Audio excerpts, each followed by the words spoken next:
নমস্কার, আরেকটি নতুন ব্লগে আপনাদের সকলকে স্বাগত জানাই। আপনারা সবাই কেমন আছেন? আশা করি সবাই ভালোই আছেন। আরেকটি নতুন জায়গার সঙ্গে আপনাদেরকে পরিচয় করিয়ে দেবো। অনেকেই জায়গাটা চিনে থাকবেন, বিশেষ করে যারা কল্যাণীতে থাকেন। এই জায়গাটি হচ্ছে ফুচকাপাড়া।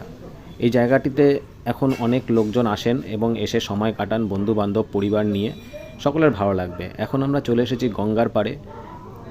গঙ্গার পাড়টি খুব সুন্দর, বাঁধানো ঘাট আছে। এই যে গঙ্গা নদী, সকলের প্রিয় গঙ্গা।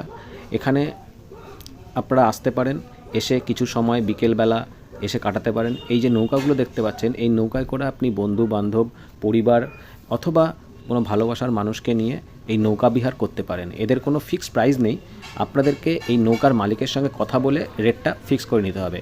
আর ওই যে দূরে দেখতে পাচ্ছেন একটি ব্রিজ দেখা যাচ্ছে, এটি হচ্ছে কল্যাণী ব্রিজ, যেটা ঈশ্বরগুপ্ত সেতু নামে পরিচিত। এই ব্রিজটিতে এখন কাজ হচ্ছে। এখানে একটি দক্ষিণেশ্বরের আদলে একটি মা তারার খুব সুন্দর মন্দির রয়েছে এবং আছে তার সাথে রাম সীতার মন্দির, মহাদেবের মন্দির এবং হনুমানের মন্দির। আপনাদের মন্দিরের ভেতরটা দেখাবো একটুখানি। দেখুন কত সুন্দর এই মন্দিরটি। এখানে পঞ্চমুখী একটি হনুমানের খুব সুন্দর মূর্তি রয়েছে, যেটা কিনা আমার খুব ভালো লেগেছে। এবং তার পাশে একটি দেখতে পাচ্ছেন রাম আর হনুমানের একটি পোর্ট্রেট ছবি আঁকা।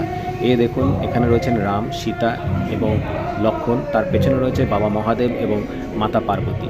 এই ভগবানটি এই মূর্তিটি কোন ভগবানের মূর্তি আমি ঠিক বলতে পারবো না। এখানে খুব সুন্দর একটি ভগবানের মূর্তির ছবি রয়েছে, দেখতে পাচ্ছেন আপনারা সবাই।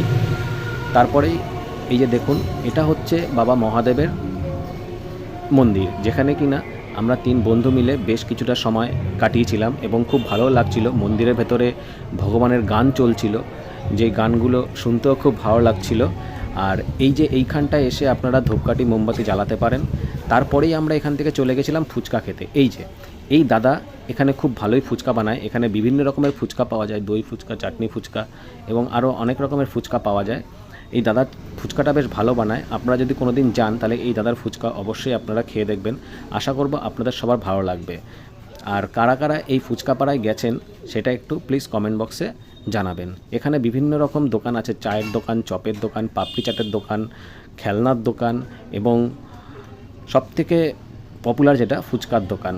ফুচকার দোকানটা এখানে খুবই পপুলার। এখানে আসলে 10 টাকায় 10টা করে ফুচকা পাবেন। আর এই জিনিসটাকে কী বলে আপনারা একটু জানাবেন। আমি তো ছোটোবেলা থেকে এটাকে হাওয়াই মিঠাই বলেই জানি। এই হাওয়াই মিঠাই আমরা ছোটোবেলায় খুব খেয়েছি। এই যে দেখুন বাচ্চাদের খেলনার দোকানও আছে। আমরা এখন চলে যাব চা খেতে। এই দোকানটিতে চাটা খুব ভালো বানায়। আমরা যখনই এখানে যাই এই দোকান থেকে একবার হলেও চা খাই। আমরা এখন এখানে চা খাবো। এই যে এই দোকানটি দেখতে পাচ্ছেন, এখানে আসলে আপনারাও চেষ্টা করবেন যেন একবার এখান থেকে চা খাওয়ার জন্য। কাকিমা আমাদের চা দিচ্ছেন, আমরা এখান থেকে চা খাবো। এই যে চা দিয়ে দিয়েছেন, এখন আমাদের চা খাওয়ার পালা শুরু হবে।